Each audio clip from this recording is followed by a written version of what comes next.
back, everyone, to a new episode of Sisto Says, powered by Design 2147, a New York City building and code consulting firm here in New York City.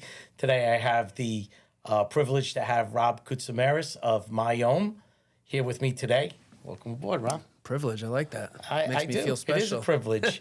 Our show always starts about people connecting, communicating. So Rob and I met probably about a year ago through our production company, Why Not You Media, and Tony Peck and Fran and Michael and Nate. And we started chatting, and he asked me what I do, and I told you what we do and what design does. And here we are. You're in the real estate world with an incredible concept. And thank you for taking the time to come down and speak with us about it. But that's how we met. And it's amazing that the world we're in of construction, real estate, you always find someone that has something different than the next person. And you and I have gone to dinner many times, and we've talked about, your concept and what you do for your firm.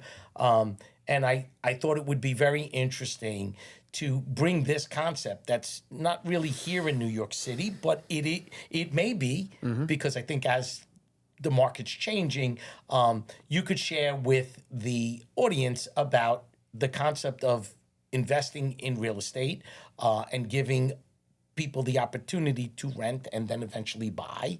But it's quite different than what I've heard in the past. So tell us a little bit about it. And, just to touch on what you said, we were in New York, New Jersey. I'm going to say the tri-state area, New York, New Jersey. Connecticut's a little more open than New York and New Jersey, but currently we're not, solely because the margins are so thin. If a price of a home is not too high, then the price of the construction to do it, I mean, you're in construction, right. you know.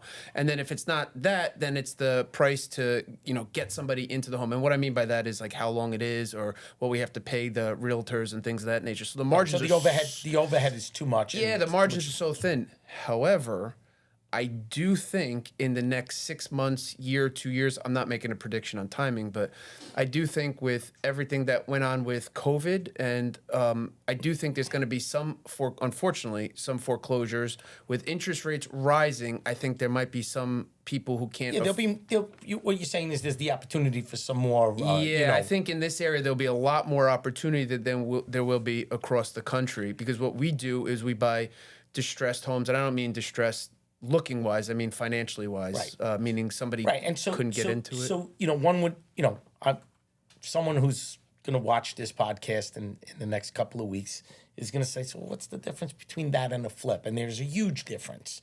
So tell the audience about that. The concept here is not really flipping it. It's giving more. In my opinion, when I heard about it, it's about giving more opportunity to people to actually buy a home before they can just go and say, oh, well, it's a flip. I did it. I fixed it. I put it on the market, and I'm going to make a profit. This concept of yours is quite different. Well, it is. So it is flipping, but you're right. It is totally different because our exit strategy is a little bit different. Exactly. We use local contractors wherever we go. We're across the country. We use local contractors. But we also list it with a local realtor. But at the same time, and the realtor knows about this, I know a lot of realtors will watch it, and they'll say, oh, well, that's not right to do. But the realtor knows, and they could even bring us people.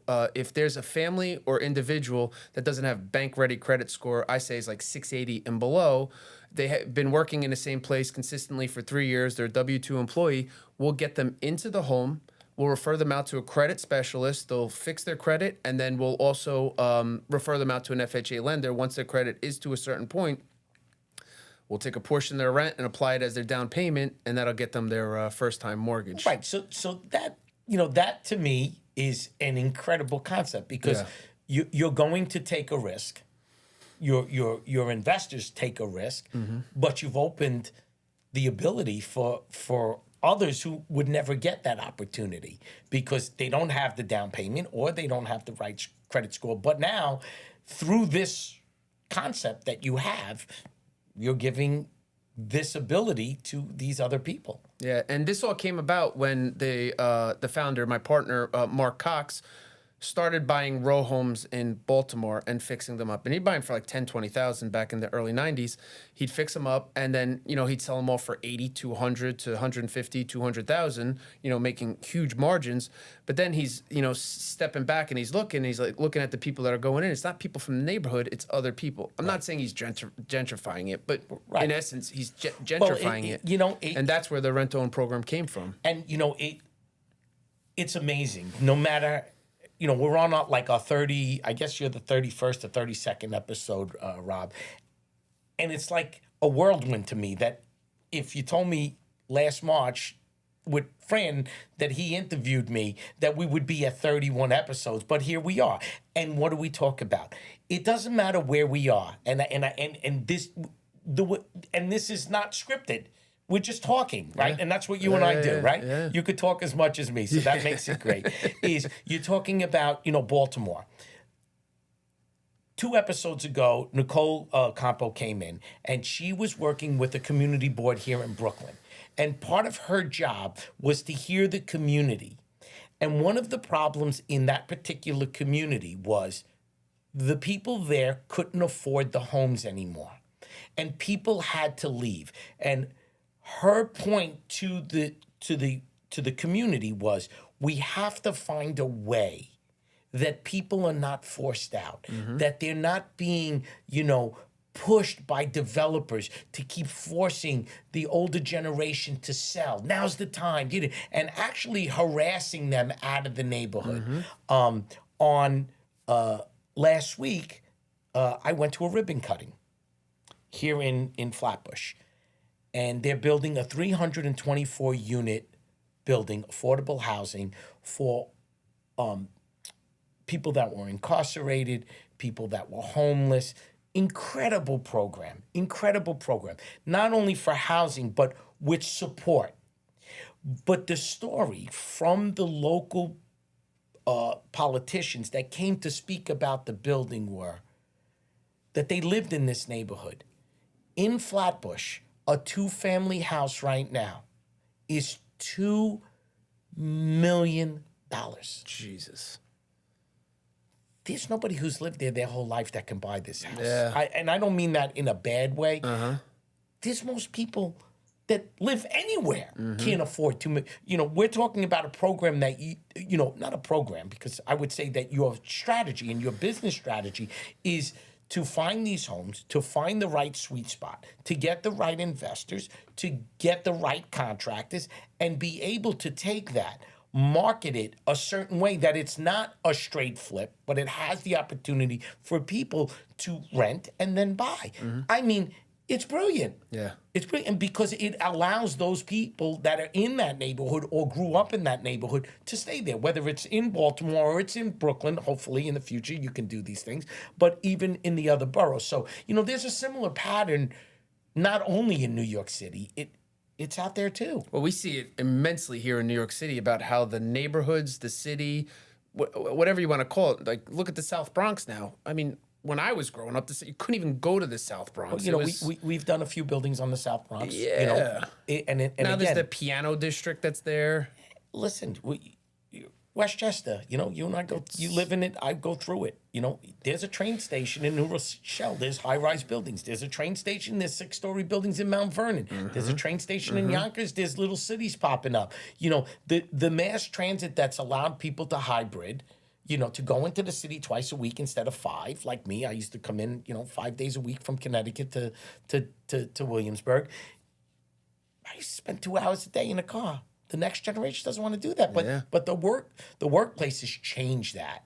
The workplace has changed that. So as you look for these deals, are there like specific locations where, how do you find deals around the country? I mean, it's hard enough to find deals when you're in one market. The inventory now is slim to none, but we have a proprietary technology. And when I say proprietary, everyone thinks it's like some elaborate thing. Well, it sounds impressive. Yeah, it's literally a computer that sits on our desk, and we have raw data that comes in from, it's not the multiple state MLS, but it's a program that right, is and it tells you comparable. tells you what's available. Just like if you're on Zillow or Right.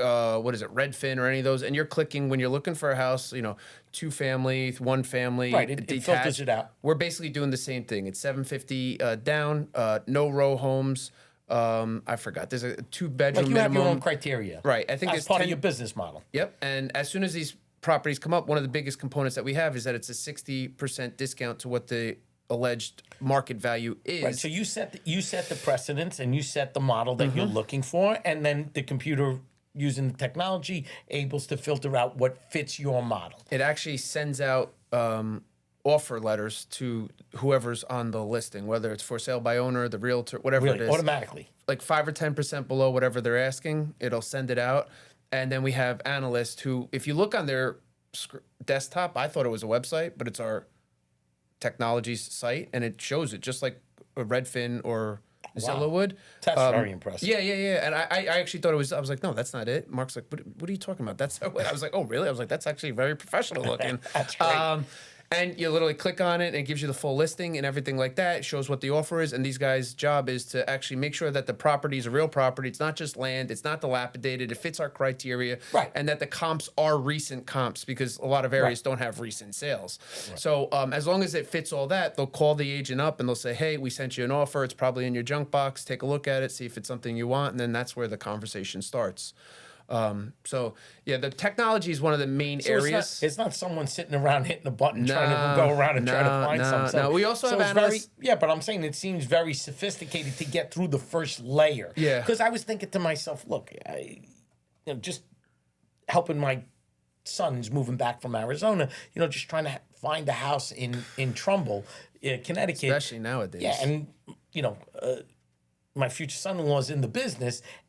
There's like no inventory. None. It was crazy. Yeah. And the price point was, it's stable. But, the other day I found something very interesting. I was flipping through Instagram, looking for something from Fran, actually, that I was going to look at. And there was a gentleman on real estate talking about it. And he says, there's all these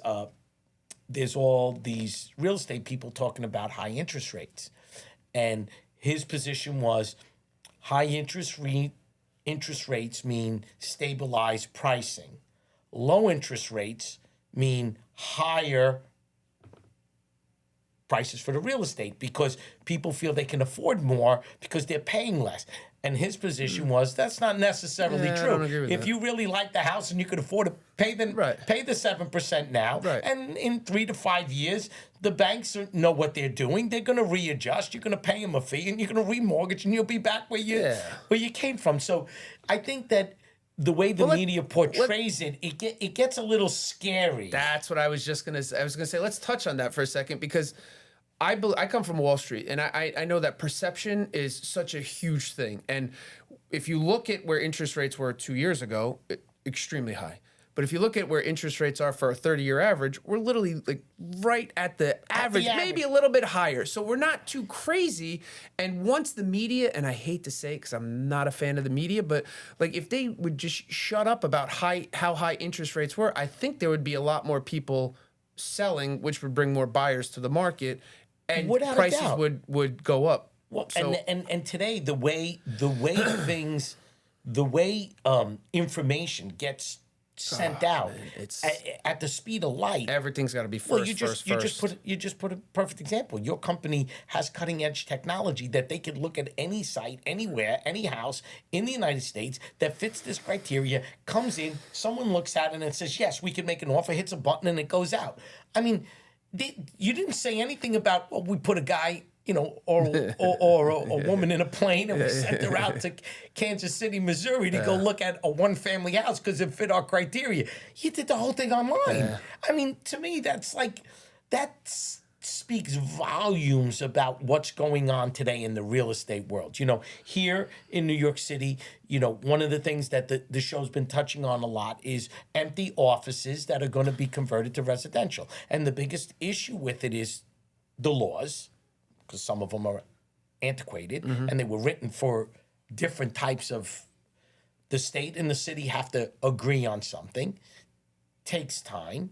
We got millions of square feet of office buildings that there's nobody in. The Unused. neighborhoods are empty. The garment district is getting rezoned. That's going to take time, but there's nobody in the buildings. They got these big floors, and there's one section of the floor holding on, and it's just a matter of time before they can't afford it, or their businesses change. Look at all the huge developers that are defaulting, just walking away from buildings because they probably, everyone sees it and they're like, oh well, they're defaulting. That's not. They probably made their money on the building and they're like, it's not worth it for us to keep it anymore. There's buildings, and one of the big trends here that's different that we talked about before, Rob, and you hit on it before, and I don't know how this affects your world, but here in New York City, many years ago, you would take a loan on a building, and let's say things went really bad.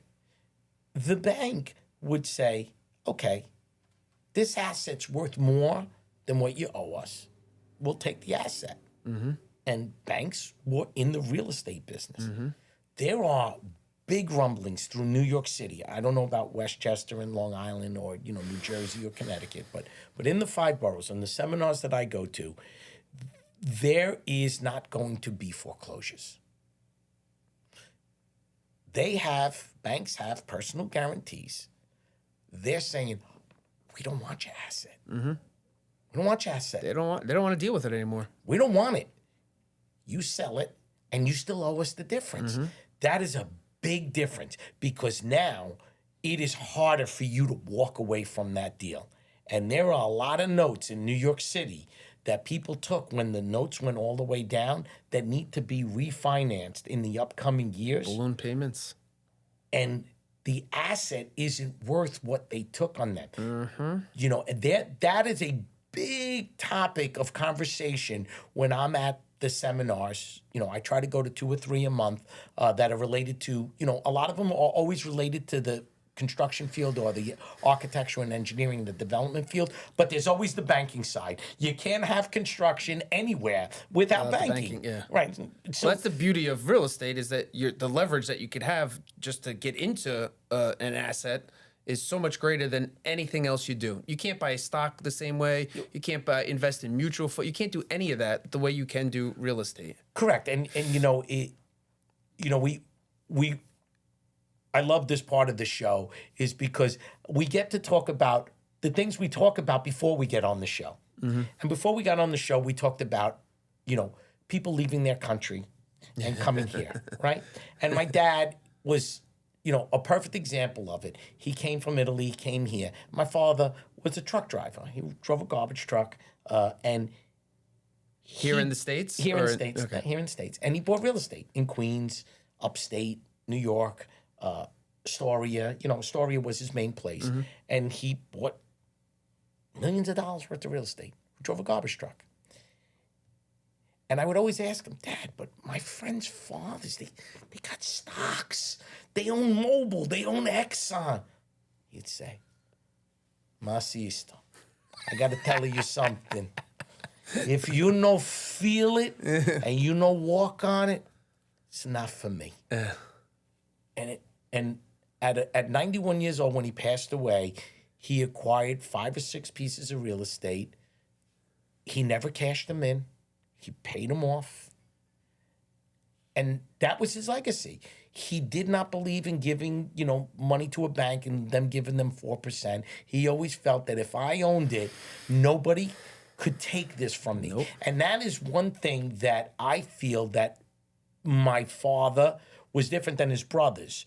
They got Americanized very quickly, and he was more old school, but he felt that that's what he could latch onto. Mm-hmm. That made him who he was in America, that he could say to you or to me or anyone else, I own that, mm-hmm. I own that, I mm-hmm. own that. And he was proud of that.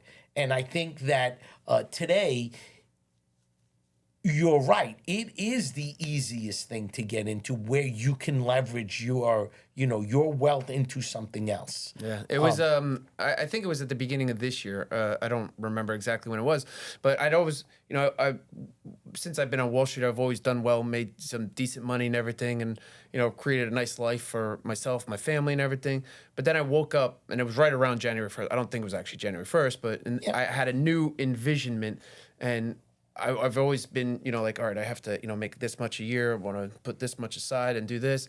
But then I was like, no, I don't want. Because that's how your brain always thought. Yeah, I'm like, I don't want that anymore. I want generational wealth. I want to create something for my kids, kids, their kids. I want to create something where they don't have to. My wife and I, I'm not saying we struggled, but there was times where we were like, what are we going to do? In the credit crunch of 2006, 2007, when there was a couple months where I didn't take home a check. So, right.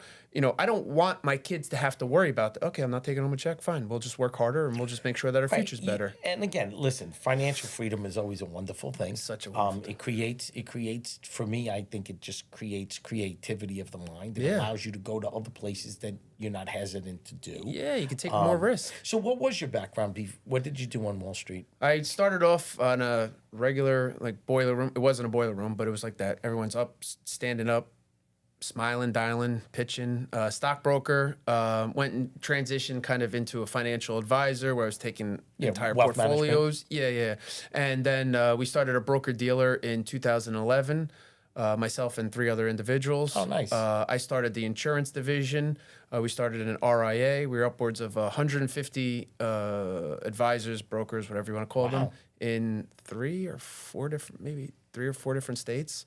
Very impressive. Yeah. And so how did you get out of that and into this real estate? So it was 2016. My business partner, who we had a book of business with where we managed clients and clients' assets, and he moved down to Orlando and he got out of the business. Completely. Yeah, and I was running the broker-dealer, and now I had to manage my clients as well. And it was, too much. I then transitioned into executive C-suite, whatever they call it. I was managing the broker-dealer where I was on a salary bonus structure, first time at that time, 16 years. And I liked it. It was a little bit different, but I liked it. Gave me a little more consistency. But then for the next, 4 or 5 years, I got a little bored managing advisors. It's like trying to wrangle cats. And I had sent out a text to 20 different people saying, hey, listen, my contract's up December 31st. I think I want to make a change. Not sure what it is. If you know anybody, I'll be happy to take introductions. And before I put my phone down, and I don't know if you're like me or not, but when I send a text out to somebody, I'm just expecting a text back. My phone rings, and Mark, my now business partner, he's calling me. I look at my phone. I'm like, oh, come on. What are we doing here? Just text you. Just text me back. So I picked up. I was like, hey, what's up? He's like, I want you. I'm like, what do you mean you want me? And he's like, I want you. I want you to come work with me. And I was like, you can't afford me. Plus, I don't think you have anything going on. He goes, let's have lunch. Let me tell you what I'm working on. Then you could tell me that I can't afford you. And I was like, you're already smarter than him. You know what? I was like, all right, let's do it. And so, through a series of meetings, he gave me everything that he was doing and everything. And I was like, listen, I'm in, but I don't know real estate. And he's like, I don't know capital raising. He's like, I've gone to people, they've helped me out, they've given me money. So that's actually your side of the business, is finding investors to believe in this program. Yeah. Show them that it's profitable. Show them that you can give them the return that they can get. Yeah. And he understood the real estate side. You understood the capital side. Yeah, and sounds like a marriage made in heaven. Yeah, well, and it is. And I knew, I had 2 properties I flipped. I've owned investment properties. I've known, I by no means do I know the extent of what you do or what he does, and but I'm learning how to structure deals, and I've done it on Wall Street, put deals together, and so it's very, very similar. Right. It's just I'm trying to hone it. I'm sure that the business principles of it are very similar. There's not much difference. There's not much different. Look, someone's going to give you X, you're going to get back Y. You just have to figure out how the return is coming in, and then how you give it back give it back. Yeah, exactly. There's not much difference. And well, that makes a lot of sense that you're able to having that background and then finding your way into that. They kind of go hand in hand. It's not much different. So you knew the sales side of it because you were selling. You were cold slinging calling stocks like there's no one's business. Exactly. It's funny because I had a client when I was young, and I was making more money than I knew what to do with at the time. And I had a client, and he's like, kid. He goes, why don't you come work for me? He goes, I do real estate, and I promise you I can make you a lot of money. I'm like, what do I want to get in real estate for? That's for old people. And he's like, kid, you don't even know what you're talking about. He's like, you're doing a great job, but I'll make you a richer person than you know what to do with if you come work with me. And I didn't listen to him, but now I know exactly what he was You know, talking about. it's funny that you say that. Recently, I bought a small piece of property in Stamford, Connecticut, with my children, and I before my father passed away, I wanted him to see that I took his principles of real estate and I made them all go there and I made them all touch it and feel it and walk on it and work there. And the investment has gone up almost 23% in 2 years. Yeah. It was the right deal in the right place. We put some sweat equity into it, and it's it's an income producing property in a great neighborhood. We've been looking to buy one, and we can't find another one since because the market is so tight. Even though the interest rates have gone up, the problem is that people are afraid to sell. Yeah. And they could get more. The property value is more, but unless they're relocating, Rob, right now, people are not selling in Stamford to stay in Stamford down the street. Yeah. They're selling out of a neighborhood to move to South Carolina, North Carolina, to Florida. So yeah, but that's, we hear about it in the media, but not everybody's packing their stuff and moving to Florida. People want to stay in Westchester. People want to stay in Connecticut. People want to stay in the Bronx. People want to stay everywhere. Not everybody wants to pack up and leave, but it's funny how that tradition of real estate, when you see it worked for your dad and it worked for me, and now I pass that along, I'm sure you're going to pass that on to your children. And believe it or not, whether you like it or not, they're going to be in the real estate business at some point because they don't have a choice. That's what they've learned. That's what they feel comfortable with. That's what you've made them feel comfortable with.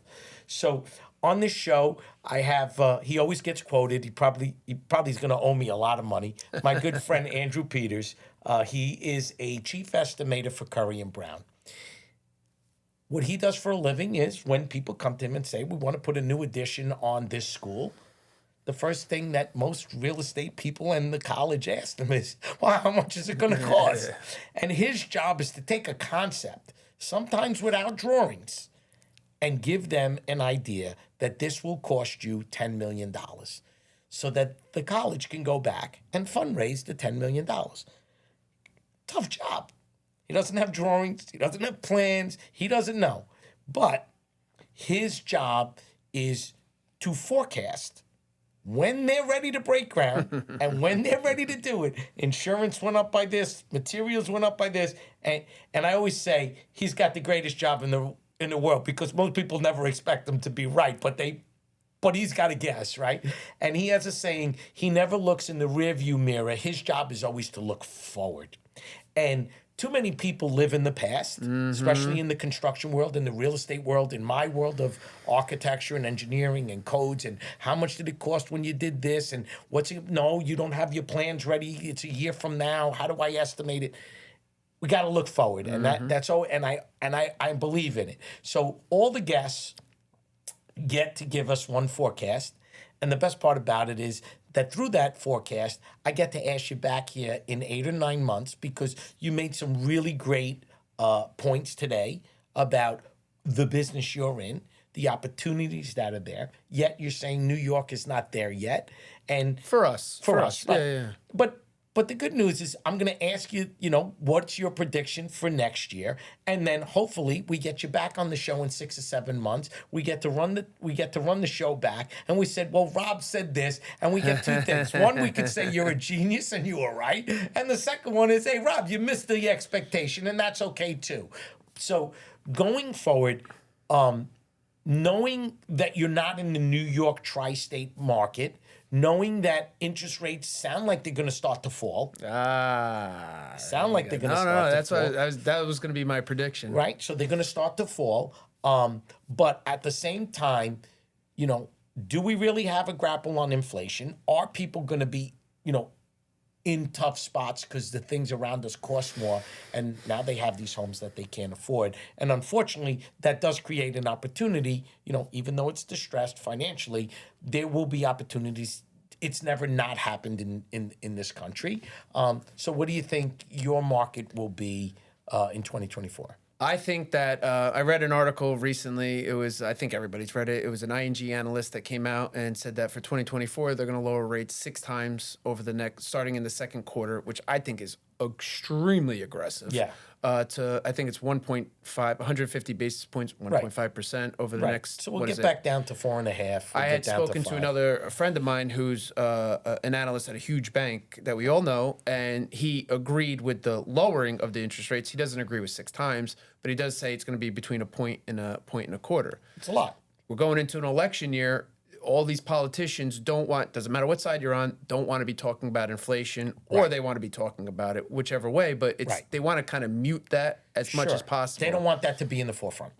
I firmly see, if you asked me that 2 weeks ago, I would have said, no, there's no way they're going to lower interest rates. They'll destroy the economy. Now I lost sight that it was an election year, so I firmly believe that now that something I've learned growing up is that you can't keep your feet planted in the sand and just keep going with it. Oh, no way. You kind of have to look at all sides of every situation, and I left out that it was an election year. I didn't ask you what's going to happen after the election. Yeah, well, because then again, you can't and even the greatest forecasters can't forecast that. But I do think they're going to lower it. And I think what that's going to do is going to allow a lot of people to start selling. You got a lot of these baby boomers who are in homes and like, well, we don't have a mortgage or we have a low mortgage rate. Right. Why would we sell now just to get into a condo or move down to Florida and have a higher interest rate? There's no question that I'm 58. A lot of my friends haven't downsized yet, but we're all getting ready, right? And we're getting ready too, my wife and I. And I'm not worried about the interest rate because to me, I've learned from my father. He bought buildings at 16% in the 80s. When the interest rates came down, he refinanced them. And he made money. Yeah. Because he knew that the value of the real estate would outgrow putting it in the bank. There's a quote from a real estate agent that I follow. And he said, waiting for interest rates to come back down in the 80s, if you were in the 80s and you waited, if you were 18%, whatever it was, if you waited for them to come down, by the time they started to come down in the early to mid 90s, the price of whatever asset that you would have bought would have grown much more than the amount that you were waiting for it to come down. I remember my dad buying homes in the 80s when I was in high school, and he drove me to Brooklyn Tech. And I went to Brooklyn Tech. I lived in Astoria. It was an hour and 15-minute commute by train. But once in a while, my dad would drive me. And we would drive, and all around the school were burnt-out buildings. And they were beautiful brownstones, all burnt out, boarded up, terrible. My father used to say, we got to buy these buildings. I would say to my father, what are you, crazy? And now they're $5-6 million each. You can't even go near them. So you're right. Back then, if you had something that you paid $40,000, 9 years later, when the interest rate came down, that asset was worth $150,000. And my father never sold. Yeah. My father never sold. He kept them. So you're forecasting that the next year, interest rates pull back, people start selling, and with what inflation has done, inventory will come up too. Yeah, but I also think with what inflation has been doing over the past whatever years, that because that's gone up so much, it's going to drive the prices of the homes and even commercial properties as well up as well. I don't think it's going to go through the roof, but I just think it'll consistently go up. Well, Rob, this was great. Incredibly educational, informative. The show's really a lot about New York City, but this is really a lot about the concept of real estate. So I really appreciate you coming down to talk to me, and look forward to having you back. I want to make sure that these predictions. Listen, if my mortgage rates goes up, I'm gonna have to have you. You're not coming back. I appreciate you having me, Sisto. Thank you very much. Rob.